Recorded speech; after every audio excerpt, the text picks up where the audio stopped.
네, 한 주 동안 있었던 화제 기업 최고 경영자들 소식을 전해드리는 CEO 풍향계 시간입니다.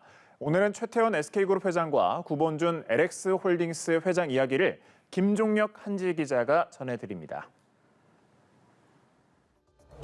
최태원 SK그룹 회장이 공정거래위원회 심판정의 모습을 드러냈습니다.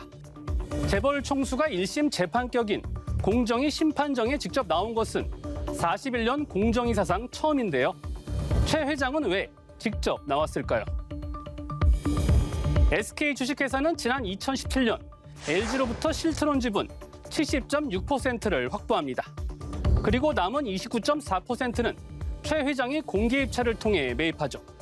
여기서 회사를 대신해 최 회장이 남은 29.4%의 지분을 가져간 것이 사익 편취가 아니냐는 논란이 일었습니다. 그리고 시민단체는 SK가 최 회장에게 부당한 이익을 제공했다며 공정위에 조사를 요청합니다. 조사를 마친 공정위는 SK와 최 회장의 행위에 위법성이 인정된다는 내용이 담긴 심사보고서를 SK에 전한 것으로 알려졌습니다. 전원회의에서 SK는 경영권을 안정적으로 확보해 지분을 더 살 이유가 없었고 최 회장은 지분 취득 과정을 설명한 것으로 전해졌습니다. 최 회장까지 직접 나선 SK와 공정위의 법리 공방, 과연 어떤 결론이 나올까요? 세계에서 계열 분리의 모범으로 꼽히는 LG가 또 한 번 아름다운 이별을 했습니다. 구본준 LX홀딩스 회장 이야기입니다. 구 회장은 고 구본무 LG 회장의 동생입니다. 현재 LG그룹의 수장 구광무 회장의 작은아버지죠. 구 회장은 최근 주 LG 지분 4.18%를 팔고 이 돈으로 구광모 주 LG 대표 등이 보유한 LX홀딩스 지분 32.32%를 사들여 LX홀딩스의 최대 주주가 됐습니다. 또 2천억 원 규모의 주 LG 지분 1.5%는 LG 계열 공익법인에 기부했죠. 이로써 구본준 회장 일가의 주 LG 지분은 2.96%만 남아 공정거래법상 계열분리 요건인 동일인 관련자 지분 3% 미만이 충족됐습니다. 두 그룹의 계열분리는 공정거래위원회의 심사를 거쳐 내년 상반기쯤에 마무리될 것으로 보입니다. 경영진의 주식 매각은 시장에 미치는 영향이 크기 때문에 신중해야 합니다. 여기 문제없이 주식을 팔았지만 투자자들로부터 비판받는 CEO가 있습니다. 류영준 카카오페이 대표이사입니다.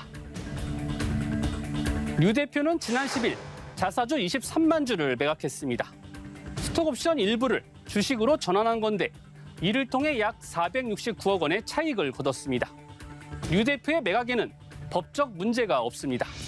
다만 안 그래도 시장에 주가가 고평가돼 있다는 말이 있던 와중에 대표가 대량으로 팔자 논란이 된 겁니다. 실제로 이후 카카오페이 주가는 떨어졌고 류 대표와 경영진을 향한 투자자들의 비판의 목소리가 커졌습니다. 카카오페이는 상장 당시 일반 청약 물량의 100% 균등 배정 방식을 도입했습니다.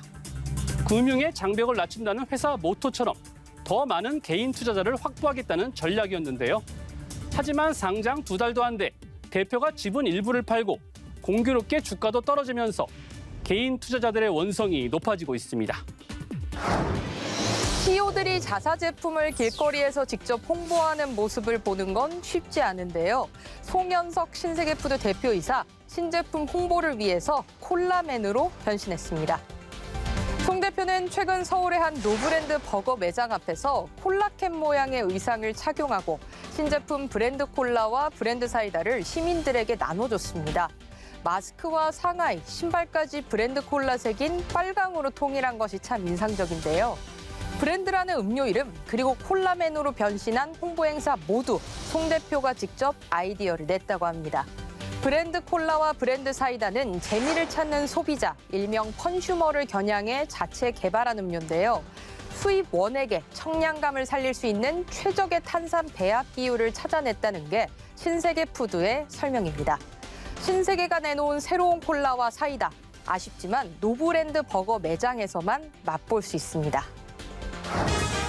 이찬의 삼천리 부회장, 31년째 임원 자리를 유지해 100대 기업 CEO 중 최장수 임원으로 조사됐습니다.